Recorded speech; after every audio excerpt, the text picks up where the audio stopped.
గణాధిపతయే నమః. ఓం గురుభ్యో నమః. ఓం శ్రీమాత్రే నమః. పరమేశ్వర స్వరూపమైనటువంటి జ్యోతిష, వాస్తు మరియు ఇతర అనేకమైనటువంటి శాస్త్రములను మనకు అందించినటువంటి మహర్షులకి నమస్కారం. హయగ్రీవ హయగ్రీవ హయగ్రీవేతి యో వదేత్ తస్య నిస్సరతే వాణి జహ్నుకన్యా ప్రవాహవత్. అరుణాం కరుణాతరంగితాక్షీం ధృతపాశాంకుశపుష్పబాణచాపాం అనిమాదివిరావృతాం మయూకైః అహమిత్యేవ విభావయే భవానీం. శ్రీమాత్రే నమః. ప్రేక్షకులకి ఆ లలితాంబిక అమ్మవారి యొక్క అనుగ్రహం పరిపూర్ణంగా కలగాలని మనస్ఫూర్తిగా కోరుకుంటూ మనం ఈరోజు చెప్పుకోబోయేటువంటి టాపిక్ ఏమిటి అంటే, ఇప్పుడు మనకి 1వ తేదీ నుంచి కుజుడు తన ఓన్ హౌస్లోకి ఫైరీ సైన్లోకి వస్తున్నాడు. మరియు శని కుంభరాశిలో ఉండి తన ఓన్ హౌస్ నుంచి కుజుడిని వీక్షిస్తున్నాడు. కాబట్టి ముండేన్ ఆస్ట్రాలజీ అంటే మైథుని జ్యోతిష్యం పరంగా చూసుకుంటే ఈ కుజశనులు ఓన్ హౌజెస్లో ఉంటూ పరస్పర వీక్షణ అనేటువంటిది ప్రపంచవ్యాప్తంగా దేశవ్యాప్తంగా కొన్ని మార్పులను ఇస్తున్నప్పటికీ ఇది 12 లగ్నాల వారికి లేదా 12 రాసుల వారికి ఎటువంటి ప్రభావం చూపించబోతుంది అనేటువంటి విషయం మనం ఒక్కొక్క లగ్నరీత్యా తెలుసుకుందాము. లగ్నం తెలియనటువంటి వారు రాశిరీత్యా కూడా చూసుకోవచ్చు. అయితే ఇందులో ఇది ఎప్పుడు బ్యాడ్ ఇస్తుందా, ఇందులో ఏదైనా కొంత గుడ్ కాంబినేషన్ కూడా ఉందా, ఎటువంటి పరిహార మార్గాలు చేసుకోవాలి అనేటువంటి విషయానికి మనం తెలుసుకుందాం. ముందుగా మేషలగ్నము, మేషరాశి. మీరు ఈ లగ్నంలో కుజుడు సంచరిస్తున్నందుకు, లాభంలో ఉన్నటువంటి శని వీక్షిస్తున్నందుకు తీసుకోవాల్సినటువంటి ముఖ్యమైన జాగ్రత్త ఏమిటి అంటే, ఎమోషన్స్, అగ్రెసివ్నెస్, ఈ ప్లానెట్స్కి సంబంధించినటువంటి కాంబినేషన్ మీ యొక్క లగ్నంలో ఉంటూ శని దృష్టి పడింది దాని మీద. అంటే ఏమిటి, ఒక యాక్షన్ తీసుకోవాలన్నా, ఒక అగ్రెసివ్గా ఒక నిర్ణయం తీసుకోవాలన్నా కుజుడి యొక్క ప్రభావం ఉండాలి. దాని మీద శని యొక్క దృష్టి పడింది అంటే కర్మకారకుడి యొక్క దృష్టి ఎప్పుడైతే మీ మీద పడిందో మీకు తెలియకుండానే ఒక అగ్రెసివ్ మోడ్లోకి వెళ్తారు. సో ఈ యొక్క విషయంలో చాలా చాలా చాలా కేర్గా ఉండాలి. మీరు గుర్తుపెట్టుకోండి, ఈ కుజుడు లగ్నంలో కూడా శని దృష్టి ఉన్నందుకు. అందులో పర్టికులర్గా లాభాలు ఎక్కువగా రావాలి. ప్రతి ఒక్కరికి ఉంటుంది, నాకు చాలా ఎక్కువ లాభాలు రావాలి, సో అందుకు నేను ఎక్కువ కష్టపడతాను, ఏదేమైనా సరే నేను పోరాడతాను అనేటువంటిది ఆ తత్వాన్ని ఎక్కువగా ఇస్తూ ఉంటుంది.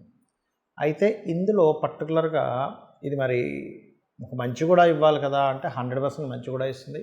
అదేమిటి అంటే ప్రాపర్టీ రిలేటెడ్, అంత కష్టపడి చదవడం, చదువులో కొంత స్ట్రెస్ ఉన్నప్పటికీ ఎలాగోలాగా జయించాలనుకోవడం, ఇటువంటి తత్వాల్ని ఇది ఇస్తుంది.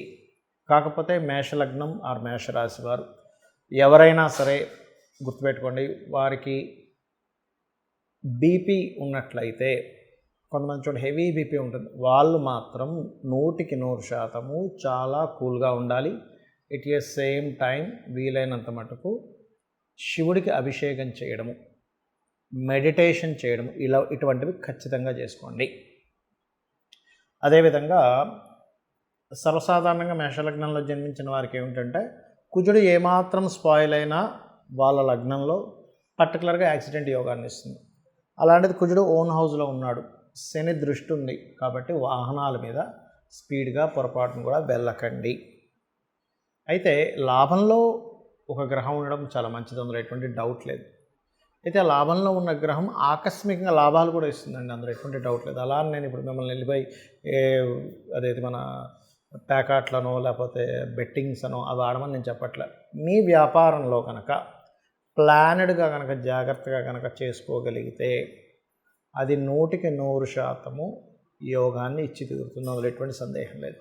మరి ఈ యొక్క ప్రభావం నుంచి మీరు బయటపడాలి అంటే మీరు చేసుకోవాల్సినటువంటి గ్రహ ఆరాధన, నవగ్రహాల్లో కుజ శని గ్రహాల దగ్గర దీపారాధన చేయండి. Point number 1. రెండవది ఆంజనేయ స్వామి ఆలయం కానీ లేకపోతే సుబ్రహ్మణ్యేశ్వర స్వామి ఆలయానికి కానీ వెళ్ళండి. పాయింట్ నెంబర్ 3, గోవులకి క్యారెట్స్ బెల్లము తినిపించండి, అన్ని విధాలా బాగుంటుంది. ఇక్కడ పర్టికులర్గా ఈ కుజుడు శని ఓన్ హౌస్ అండ్ శని యొక్క దృష్టి,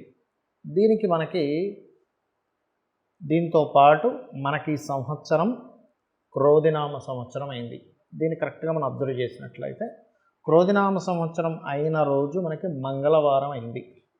సో మంగళవారం వచ్చినటువంటి క్రోధినామ సంవత్సరం, దానికి అధిపతి, ఈ సంవత్సరానికి అధిపతి కుజుడు, తాను బలపడుతున్నాడు. ఇది గుర్తుపెట్టుకోవాల్సిన అంశం.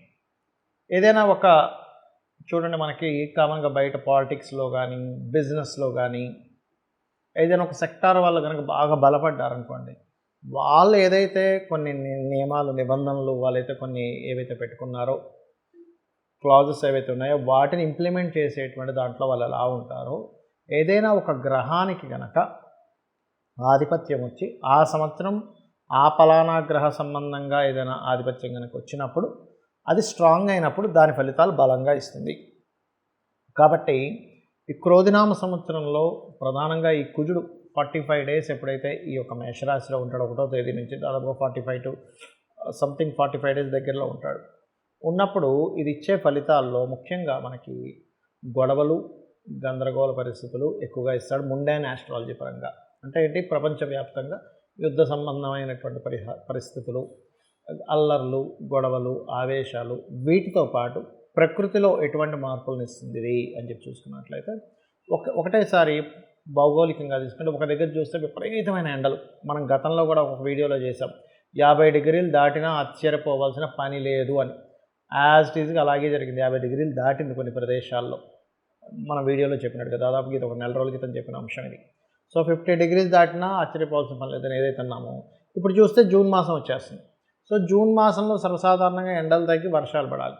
అయితే ఈ వర్షాలు ఎలా పడతాయి, ప్రకృతి ఎటువంటి మార్పులను ఇస్తుంది అంటే బాగా ఎండ కనిపిస్తున్నట్టుగా ఉంటుంది, సడన్గా వర్షం బోహన పడిపోతుంది. బాగా వర్షాలు పడుతున్నాయి, ఇంకేంటి అయ్యి బాబాయ్ వర్షాకాలం లాగా ఇంకొచ్చేసింది, ఇంకేమైనా వర్షాలు పడుతున్నాయి అనగానే విపరీతమైన ఎండలు వస్తూ ఉంటాయి. అంటే ఏమిటి, కోల్డ్, రైన్, అదేవిధంగా వాటర్ సంబంధించినటువంటి గ్రహం ఏదైతే శాటర్న్ ఉన్నాడో ఆయన కుంభరాశిలో అర్ధజల రాశిలో ఉంటూ అగ్నితత్వ రాశుల్లో ఉండేటువంటి కుజుడిని వీక్షిస్తున్నాడు. సో ఇదేమిటి, ప్రకృతిని శాసిస్తూ ఉంటాయి గ్రహాలు, ప్రకృతిని మారుస్తూ ఉంటాయి, ప్రకృతి పరంగా అనేకమైనటువంటి విషయాలను చెప్తూ ఉంటాయి. అందుకే చూడండి, కృత్తికా నక్షత్రం మీదకి రవి వచ్చినప్పుడు కర్తరి అంటారు, రోహిణి కార్తీ అంటారు. కృత్తికా అంటే ఏంటి, అగ్నితత్వ గ్రహ రాశుల మీదకి, అగ్నితత్వ నక్షత్రాల మీదకి గ్రహాలు సంచరించేటప్పుడు ఆ ప్రభావం ఉంటుంది. సూర్యుడి యొక్క భానుడి యొక్క ప్రభావం ఎలా ఉంటుందో ఈ గ్రహాలు కూడా ఓన్ హౌజెస్లో ఉన్నప్పుడు ఇటువంటి పరిస్థితులు వస్తూ ఉంటాయి. మరి అందరూ కూడా ఇప్పుడు నాకు నక్షత్రం తెలియదండి, లగ్నం తెలియదు, రాశి తెలియదు, ఏం చేసుకోవాలి? ఇదేంటంటే యూనివర్సల్గా ఇచ్చేటువంటి ఒక అగ్ని ప్రమాదాలు కానివ్వండి, లేకపోతే విపరీతమైన ఎండలు కానివ్వండి, విపరీతమైన వానలు కానివ్వండి, దేశానికి మధ్యన ఏదో తెలియని ఒక చిన్న ఘర్షణ వాతావరణం కానివ్వండి, పోలీసు, మిలిటరీ ఇట్లాంటి వాళ్ళ మీద ప్రెజర్ ఉండడం కానివ్వండి, ఇటువంటివన్నీ ఒక ఎత్తు. అయితే అందరూ అంటున్నారు పంచగ్రహ కూటం వల్ల ఏదో విపత్తు వస్తుంది. పంచగ్రహ కూటం వల్ల ఎటువంటి విపత్తు రాదు, గుర్తుపెట్టుకోండి. కేవలం రవి తన నుంచి దశమ స్థానంలో ఉన్నందుకు గవర్నమెంట్ అనేకమైనటువంటి మార్పులను తీసుకొస్తుంది. దీనివల్ల ఈ మార్పుల వల్ల కలిగేటువంటి అల్లర్లు కూడా కొంతవరకు జరగవచ్చు ఇక్కడ. అయితే ఇక్కడ మనం ఎవరు ఎలా ఉన్నా, అంటే ఏ నక్షత్రం అయినా వాళ్ళ గ్రహస్థితి ఎలా ఉన్నా వాళ్ళు చేసుకోవాల్సింది.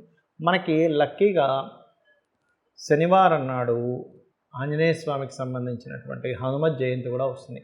సో ఆ రోజు నుంచి ఈ 45 డేస్ కంటిన్యూ 40 డేస్ ఎవరైతే ఆంజనేయ స్వామి యొక్క స్తోత్ర పఠనం చేస్తారో ఉదయం సాయంత్రం హనుమాన్ చాలీసా చేసుకోవచ్చు. అంటే ఎటువంటి ఇబ్బందులు ఉండవండి. ఎప్పుడైనా శని కుజ సంబంధించినటువంటి గ్రహస్థితి వచ్చిందనుకోండి, ఎవరికైనా జన్మజాతకంలో కావచ్చు, వాళ్ళ యొక్క గోచారంలో కావచ్చు, ఏదైనా వచ్చినప్పుడు ఏమవుతుందంటే ప్రెషర్ ఉంటుంది, బాగా స్ట్రెస్ ఉంటుంది. అది ప్రకృతిలో అయితే ఆ రకంగా ఉంటుంది, మనుషులకైతే స్ట్రెస్ ఎక్కువగా ఉంటుంది, బాడీ పెయిన్స్ అనే అదనేదని ఇస్తూ ఉంటుంది. అయితే ఇక్కడ ఎవరైతే హనుమత్ సంబంధించినటువంటి పారాయణము, మన్యసూక్త పారాయణము లేదా చండీ వినడం, చండీ పారాయణం చేయడం ఇలా ఎవరైతే చేస్తారో వారికి దీని ప్రభావం పడకుండా అదొక ఆరాలా నిలబడుతుంది. ఏమంటే నాకు హనుమాన్ చాలీసా చదవడం రాదు, నేను అంత పూర్తిగా నేను చేయలేను అనుకునేటువంటి వారు ఒకటే గుర్తుపెట్టుకోండి, సింపుల్గా ఒక మంత్రం చెప్తాను. ఇది పరాశర సంహిత అనేటువంటి గ్రంథంలో ఉన్నటువంటిది. అదేమిటి అంటే ఓం హరి మర్కటాయ నమః. బాగా ఉపాసకులైతే హరి మర్కటాయ స్వాహ కూడా చేయొచ్చు, బట్ నమః ఈజ్ గుడ్. ఓం హరి మర్కటాయ నమః కూర్చొని రోజు ఒక అరగంట సేపు చేసినట్లయితే మీ జన్మజాతకంలో ఒకవేళ శాటర్న్ అండ్ మార్స్ పాడై మీ లైఫ్లో సెటిల్మెంట్ లేదు, అన్నీ లేట్ అవుతున్నాయి, మాటికి అప్ అండ్ డౌన్స్ అవుతున్నాయి, లేకపోతే బాగా ఇబ్బందులు పడుతున్నాము, ఏం చేయాలో అర్థం కావట్లేదు, ఇటువంటి సిచ్యువేషన్స్లో ఉన్నా కూడా మీరు అటువంటి కష్టమైనటువంటి సిచ్యువేషన్ నుంచి ఆ యొక్క ఆంజనేయ స్వామి బయటపడేస్తారు. ఎందుకంటే అందరూ చూడండి మనం బాధపడే దేని గురించి, అమ్మో శనిగ్రహం యొక్క ప్రభావం ఎలా ఉంటుందో, అమ్మో నాకు ఏళ్ళనాడు శని నడుస్తుందని బాధపడుతుంటాను చూసారా. శని భగవానుడిని కంట్రోల్ చేసేటువంటి బలము కొన్ని గ్రహాలకి, కొంత దేవతా స్వరూపాలకి ఉంది. ఎవరెవరు అంటే 1 ఆంజనేయ స్వామి, 2 సుబ్రహ్మణ్యేశ్వర స్వామి, 3 గణపతి, 4 నరసింహస్వామి యొక్క ఆరాధన. ఇలా శక్తి దేవత చండీకి కూడా ఉంటుంది. అంటే ఏమిటి, ఎనర్జీ అనమాట. అంటే ఒక చల్లగా ఉంది ఒక ఎనర్జీ. ఆ చల్లదనాన్ని పోగొట్టుకోవాలంటే వేడి ఎనర్జీ కావాలి మనకి. అంటే బాగా చలేస్తుందండి, అప్పుడు మనం ఏం చేస్తాం, ఒక ఫైర్ పెట్టుకుంటే దగ్గరికి వెళ్ళగానే చలిపోతుంది, కానీ చలిని పోకు అంటే పోదు. సో యాజ్ ఇట్ ఈజ్ మనం దీన్ని కనుక పాటించగలిగితే అద్భుతాలు మనం చూడడం జరుగుతుంది. కాబట్టి ఇది చేయండి. ఎటువంటి క్లిష్టమైన పరిస్థితుల నుంచి అయినా మీరు బయటపడడం జరుగుతుంది. కాకపోతే కొంచెం ఈ కుజశనుల వీక్షణ ఉంది కాబట్టి కొద్దిగా ఈ అల్లర్లు ఎక్కువగా జరుగుతాయని, లేకపోతే గతంలో ఎప్పుడైనా చూడండి ఈ బాంబ్ బ్లాస్ట్ ఇట్లాంటి ఏదైనా పరిస్థితులు ఉన్నాయని ఏమాత్రం అనుమానం అనిపించినా వాటి జోలికి వెళ్ళకండి. శ్రీమాత్రే నమః.